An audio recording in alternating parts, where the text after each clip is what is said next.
Professional wrestling, like history, fuses the real and the imagined, the event with the literary, the concrete with the abstract. While professional wrestling is scripted, its matches choreographed in varying degrees.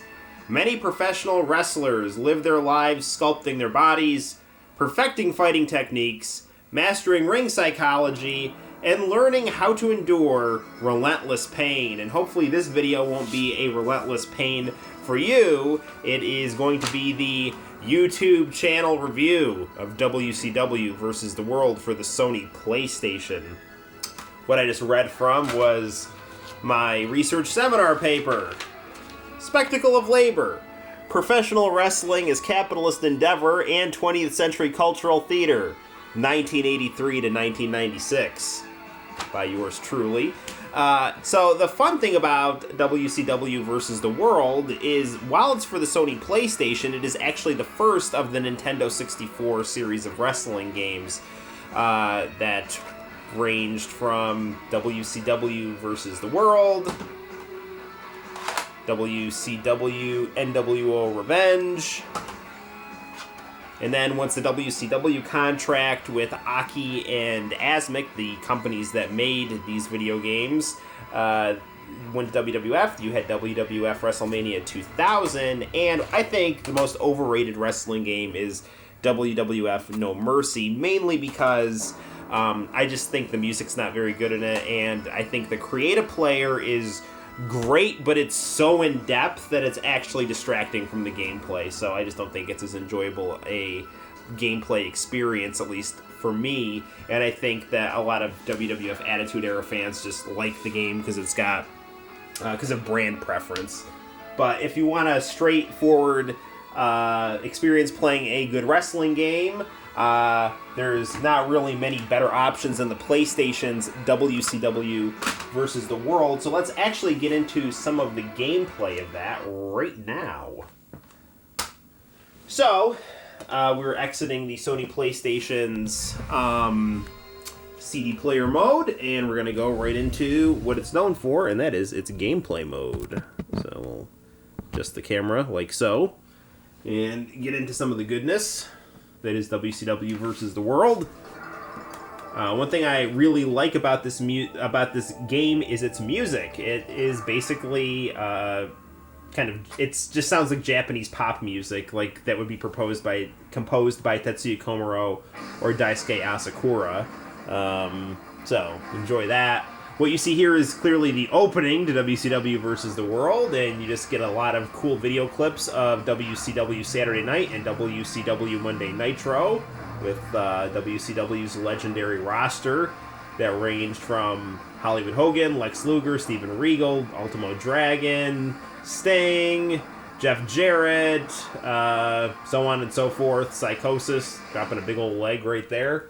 In Japan, WCW versus the World was known as Virtual Pro Wrestling, and it was noted for not only having really good 32-bit graphics, but also having an obscene amount of wrestlers from an obscene amount of wrestling promotions all in one game. Now, you'll notice in a second that these wrestlers are all, except for the WCW ones, going under different names for copyright reasons, but that's just kind of the fun of the video game. Sadly, there is no tag mode on this game. It's just essentially single player and a lot of different tournament modes. We're going to load our characters right here that have been unlocked by completing the League Challenge, which is like the arcade mode of this game. And here you see all the different League Challenge modes, but if you're playing this just to relax, exhibition match is what you're going to be doing. So right here you will see we're on the WCW roster of characters. Hulk Hogan is the champ, clearly, because I just used him to win the WCW belt. Anyone can be the champ of any company you want. So you see Hulk Hogan. You will notice that a big feature of this game, if you had the instruction manual, is that you could be the good Hulk Hogan or the bad Hulk Hogan. So pit them against each other for the ultimate existential challenge. Chris Benoit, It's a Sad Story, Eddie Guerrero, Lex Luger, Sting, Ric Flair, Rick Steiner, Scott Steiner before he went crazy, Dean Malenko, Ultimo Dragon, Masahiro Chono, and Hollywood Hogan are going to be the only real NWO characters in this game. Steven Regal. This is not the Disco Inferno. It's actually Ken Shamrock from the WWF. Now, there are other NWO Japan characters in this game, like the Great Muta and Scott Norton, but they are in other wrestling promotions. I don't know if they were actually in WCW at the time this game was produced, and I don't think they had joined the NWO yet, but you'll notice Great Muta is named Bad Blood, and Scott Norton is named Billy Gowan. Hawk from the Road Warriors is in this game, and he goes by the name of Overdose. And if you beat the league challenges, you get hidden characters like Andre the Giant, who is shown here as the Big Show, and Tiger Mask, and Jeff Jarrett if you beat WCW. So you'll notice here that the characters look pretty different for the WCW and the, just kind of more general characters right here from the different leagues. And that's because these WCW characters were added. They weren't actually all of them. Some of them, I think Sting was in Virtual Pro Wrestling, but they did a new drawing for him. I don't think Crow Sting was. But the characters for the WCW were added, and they got these actual kind of color comic book pictures for their character select screens. And we will do the Hollywood Hogan versus the Good Hulk Hogan to get a gameplay sample right here. This is the loading screen. This game takes me back to a time when professional wrestling wasn't just people bitching on the internet about how much they loved WWE and Ring of Honor and hated anything that wasn't that. Those were magical times when you didn't have to listen to people who make you lose your faith in democracy, the internet wrestling community. There's the Axe Bomber, that's Hulk Hogan's Japanese finisher. Okay, so triangle makes you run, X makes you do punches and kicks. Staying over a guy, hit square, you'll pick him up, and you hit circle, you do the grapple move. Now, depending on how long you hold circle down, your grappling attack will be different, and you can also hit different directions, which will result in different signature moves for your wrestler to be executed. If you get your opponent really, really dizzy, you will be able to execute bigger grapple moves because you'll have more time to hold down the grapple button. It's actually a really fun system that was continued in the Nintendo 64 wrestling games that I showed you. This is running through the PlayStation's RGB SCART cable, and it's going.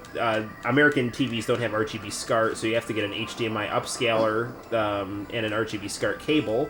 You can hook those two up.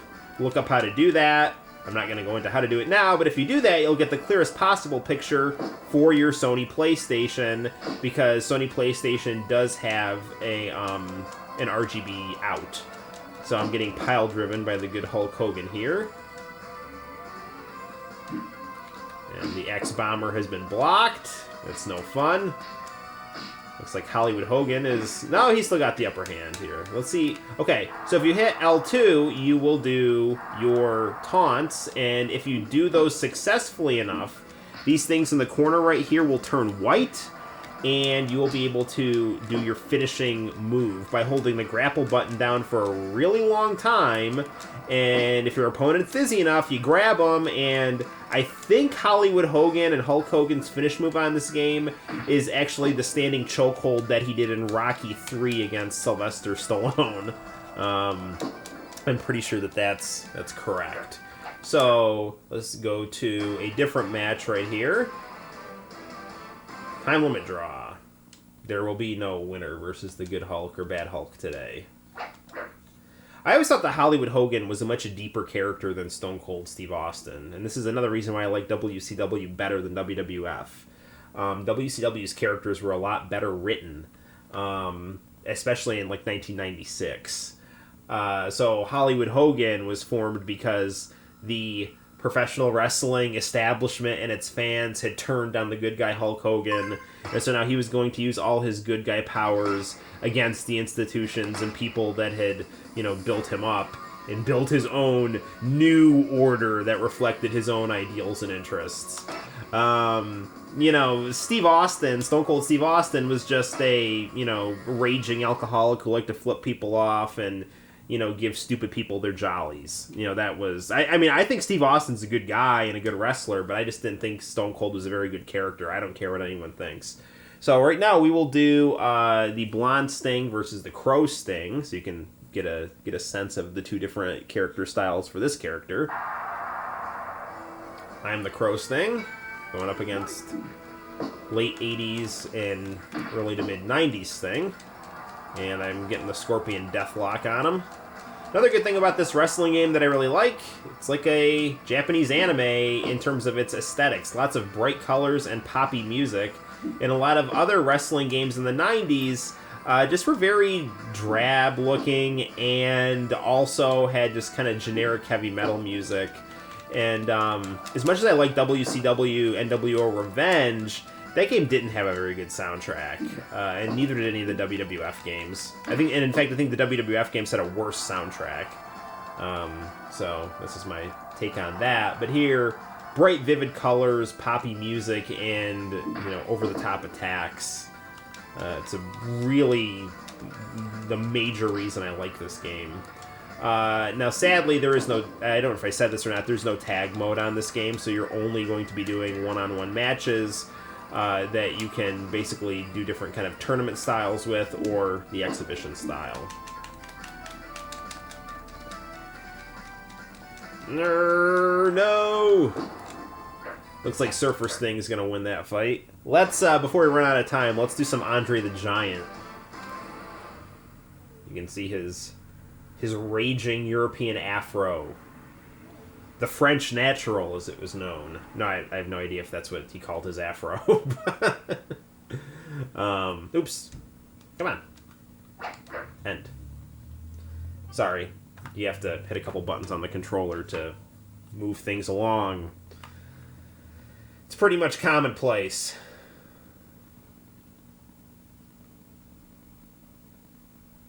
Another game I just reviewed on my channel is Strawl for the Sega Saturn. It's connected to a 3DO video I did. Check that out. And I've also got reviews for X-Men vs. Street Fighter on the Sega Saturn and Buster Douglas Knockout Boxing for the Sega Genesis. Let's do the Good Guy Hulk versus Andre. With the picture of his son.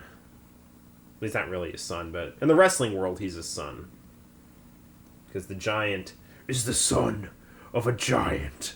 And he's got the powers of the Dungeon of Doom spurring him on with their